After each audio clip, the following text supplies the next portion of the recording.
Chers amis, Chag Sameach, j'aimerais vous convier aujourd'hui à une brève réflexion qui concerne la fête de Simchat Torah.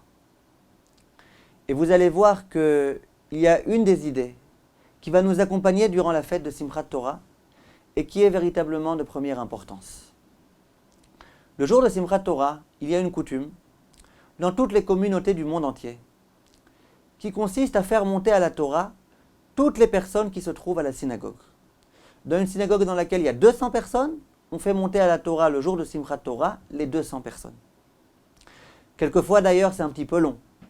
Quelquefois on aurait d'ailleurs préféré peut-être qu'on ne fasse monter que quelques personnes, comme d'habitude, 5 personnes et puis c'est fini. Ça prend parfois beaucoup de temps. Mais c'est une coutume à laquelle on ne renonce jamais.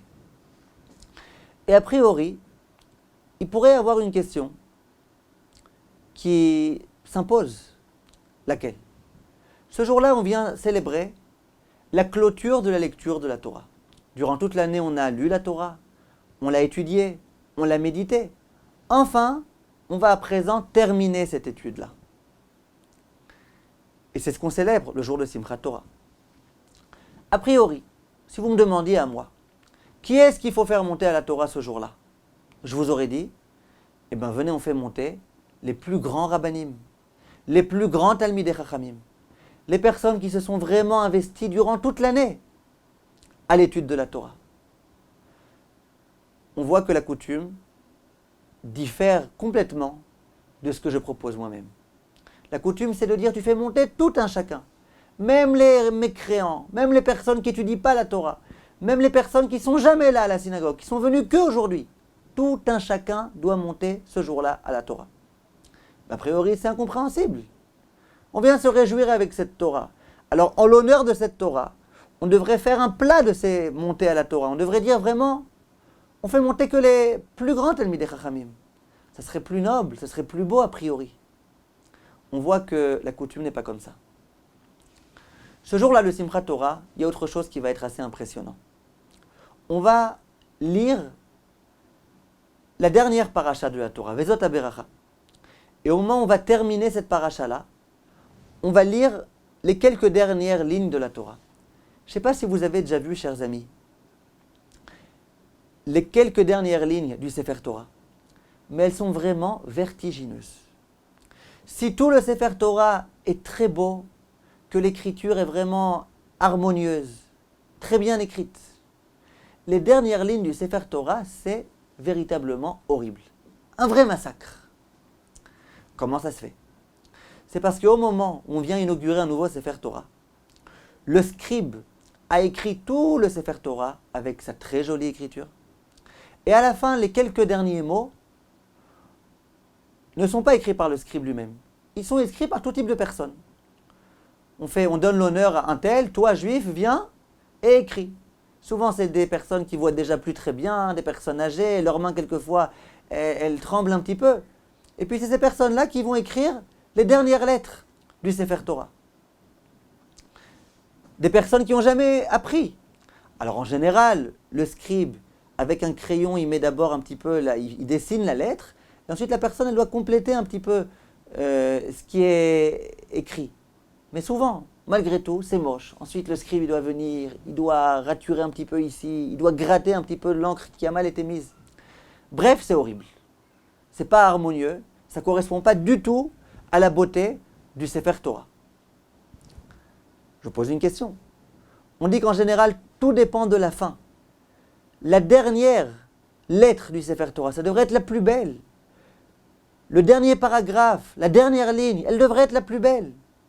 Elle devrait bien illustrer ce qu'était tout le Sefer Torah. Or, pas du tout. Tout le Sefer Torah est fabuleux, et la dernière lettre, c'est horrible. Comment ça se fait ?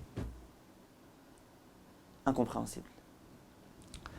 En fait, j'ai entendu du Rav Tzvi Meir Zilberberg qui expliquait de la façon suivante. Il disait, la beauté de la Torah, c'est justement ça. La beauté de la Torah, c'est que chacun a une part à la Torah. Le jour de Simchat Torah, on veut vraiment se réjouir avec la Torah, que tout le monde monte. Même celui qui se sent être éloigné de Hachem, on le fait monter. Et c'est ça la beauté du jour. Ça aurait pas été beau de faire monter que les rabbanim, que les talmidei chachamim. C'est pas ça la beauté de la Torah. La beauté de la Torah, c'est que tout le monde a une part dans la Torah.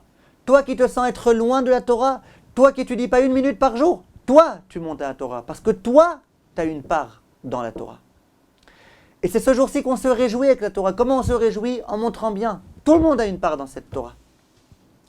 Lorsqu'on vient finir la Torah, tout un chacun a une part. Même les personnes qui n'ont pas appris à écrire, ils peuvent venir et écrire. Écrire une lettre dans le Sefer Torah. Ah, mais finalement, la dernière page, c'est la page la plus moche? Non, c'est la page la plus belle.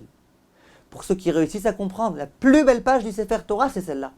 C'est celle dans laquelle chacun a pu avoir une part. Celle qui n'est pas très jolie a priori, parce qu'il y en a un qui écrit un peu plus gros, un peu plus petit. C'est ça la plus belle page du Sefer Torah. Et c'est ce qu'il faut qu'on sache, mes chers amis. Il faut qu'on sache qu'on a tous une part dans l'étude de la Torah. Tout un chacun. Personne ne peut dire « moi j'ai pas de part ». Chacun a une part. Celui qui peut étudier 10 heures par jour, il a une part considérable. Et celui qui peut étudier 1 heure par semaine, il a aussi sa part considérable à apporter dans la Torah. Et c'est un petit peu ce qui va nous accompagner durant toutes les hakafot. On va danser avec le Sefer Torah. Quand on danse, qu'est-ce qu'on fait? On s'élève et on redescend. On saute un petit peu en hauteur et on redescend. Et toute la gymnastique de la danse, c'est ça. On monte et on descend. On monte et on descend. Comme pour montrer que le mouvement du juif, c'est un mouvement durant lequel on s'élève, on aspire, on aimerait se rapprocher d'Hachem, mais finalement, malheureusement, on n'est pas toujours à la hauteur et on se rebaisse. Mais c'est pas grave, on se réélève à nouveau. Et puis on sait qu'on va retomber. Et ensuite, on se réélève. Lorsqu'on danse, on vient montrer à Hachem, Hachem. Notre véritable aspiration, c'est de s'élever. On aimerait s'élever, rester comme ça, voler. Simplement, on est des hommes, donc on retombe. Mais c'est pas grave, Hachem, on se réélève. Tout juif, même le juif qui est le plus lointain, on le fait monter à la Torah parce que lui-même, il a des aspirations. Lui-même, il a une appartenance à cette Torah. Lui-même, si ça dépendait que de lui, s'il n'était pas habité d'un Yetzirah très, très grand, il aimerait s'élever et rester en haut. Simplement, il ne peut pas. Alors lui aussi, il danse. Avec les autres tzadikim qui dansent eux aussi. Il y en a qui restent un peu plus de temps en haut et qui redescendent un peu plus tard. Il y en a qui sont plus de temps en bas et qui s'élèvent un petit peu moins. Mais peu importe. Chaque juif a une part dans la Torah. Et ça, c'est la leçon magnifique que vient nous donner aujourd'hui Simchat Torah. Où on fait monter tout le monde à la Torah. Où on voit finalement cette écriture vertigineuse d'une personne qui a une grande lettre avec l'autre qui a une petite lettre. Du tzaddik à côté du rachat. Peu importe. Tout le monde est uni.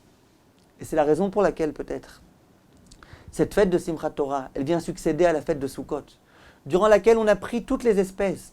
Le hétrog fabuleux qui représente le Talmid Chacham, qu'on a mis à côté de la Harava, qui symbolise le mécréant. On les a tous mis ensemble. Tout le monde était important. Le jour de Kippour, on a commencé la tfila de Kippour avec le Kol Nidre, durant lequel on disait on veut faire en sorte que même les mécréants aient une place à la synagogue, qu'ils puissent prier avec nous. On a besoin d'eux. On veut qu'ils soient avec nous. Cette magnifique dimension-là, qui est celle du rassemblement du peuple juif, qui est celle de l'union du peuple juif, cette union qui fait la force, elle nous accompagne depuis Yom Kippour jusqu'à Simchat Torah. Et à Simchat Torah, on voit cette idée-là vivante face à nous, grâce aux coutumes dont je viens de vous faire part.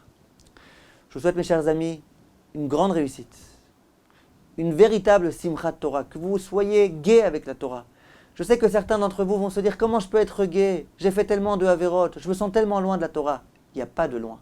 Tu te sens être loin de la Torah, sache que cette pensée-là, elle est lointaine.